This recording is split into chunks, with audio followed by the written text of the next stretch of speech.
Bom dia, meninos, bom dia, meninas do segundo ano azul. E aí, tudo bem? Que saudade de vocês. Momento complicado, né?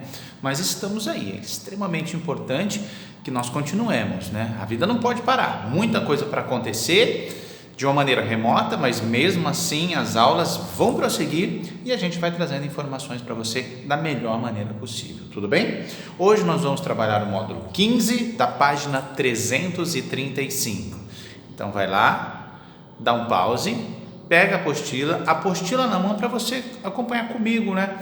Eu não estou com uma lousa aqui, então a gente está trocando uma ideia, o estilo de aula, o processo é diferente, mas você vai acompanhando comigo, eu tenho certeza que não vai ter problema não, tá? Já com a apostila nas mãos, então módulo 15, página 335, está escrito assim, ó, calor de reação. Funciona da seguinte maneira: as reações químicas, como nós já vimos na última aula, no último módulo, as reações químicas elas podem tanto liberar calor, reações exotérmicas, quanto absorver calor, reações endotérmicas. Quando nós falamos então das reações químicas que liberam ou absorvem, nós estamos falando de uma parte da química chamada simplesmente de termoquímica. As reações que liberam calor, então, exotérmicas, as que absorvem calor são endotérmicas.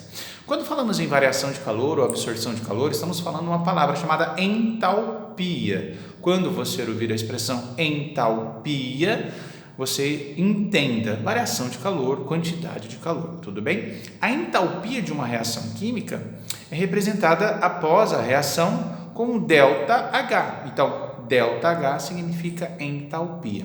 Se essa entalpia for positiva, eu digo que a reação é endotérmica. Se essa entalpia for negativa, eu digo que a reação é exotérmica. Então, no módulo 15, você tem aqui uma sequência: calor de reação ou energia de reação, uma propriedade extensiva. O que quer dizer isso? Simples assim. Extensiva quer dizer quantidade. Então, quando eu digo que é uma propriedade extensiva, eu estou me referindo que a quantidade de calor liberada numa reação depende da quantidade de matéria. Então, extensiva depende da quantidade. Então, 1 litro de gasolina libera uma determinada quantidade de calor, 2 litros o dobro, 3 litros e assim proporcionalmente. Quando nós falamos então em quantidade de calor liberada, em química nós utilizamos duas unidades: a caloria e o joule. Então, uma caloria equivale a 4,18 joules. Tudo bem? Tá. Então, aqui diz o seguinte: energia de reação ou calor de reação é a energia térmica liberada ou absorvida numa reação química. Simples assim, tá? Simples assim.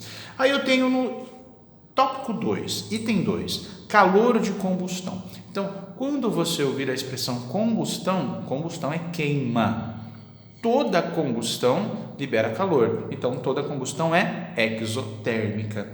Então você tem aqui um exemplozinho assim, ó, CH4, que é um gás combustível, metano, reagindo com O2, numa reação de combustão sempre tem oxigênio. Nesse caso é uma combustão completa, pois libera CO2 mais H2O, mais 393 kJ/mol. Então, o que quer dizer isso aí? Então, essa reação química está liberando 393 kJ/mol, porque eu tenho 1 mol de CH4. Simples assim. Então, toda a reação química de combustão é exotérmica. Tá, mas aqui nessa equação química não está representado o ΔH. Está assim, ó, CO2 mais H2O mais 393 kJ. Para representar o ΔH, eu deveria colocar em separado assim. Aí eu colocaria na frente ΔH igual a menos 393. Aí você fala assim, Marcão, mas está estranho, porque na equação está CO2 mais H2O mais 393. Então, está dentro da equação. Essa equação está produzindo CO2, produzindo água, mais 393 kJ. Então, significa que ela é exotérmica. O tópico 3 dos exercícios fala assim de calor de neutralização.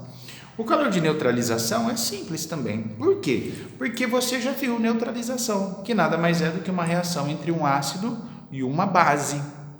Então, os ácidos e bases quando reagem entre si, eles liberam uma determinada quantidade de calor, esquentam o ambiente, assim, o recipiente, você sente o recipiente quente, você fala, nossa, está liberando calor, está quente. Então, toda reação de neutralização também libera calor.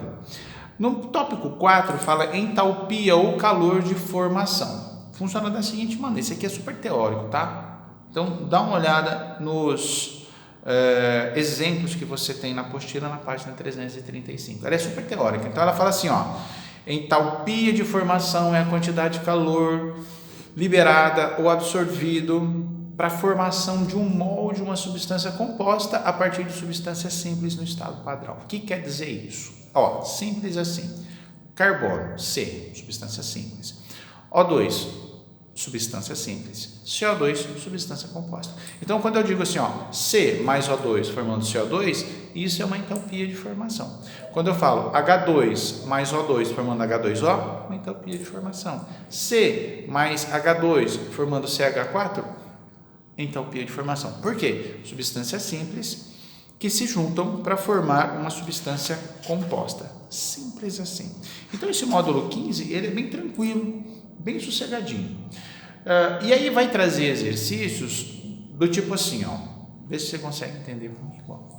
Comi uma barrinha de cereal que pesava 30 gramas. E estava escrito nessa barrinha de cereal que a quantidade de calor liberado foi de 76 quilojoules.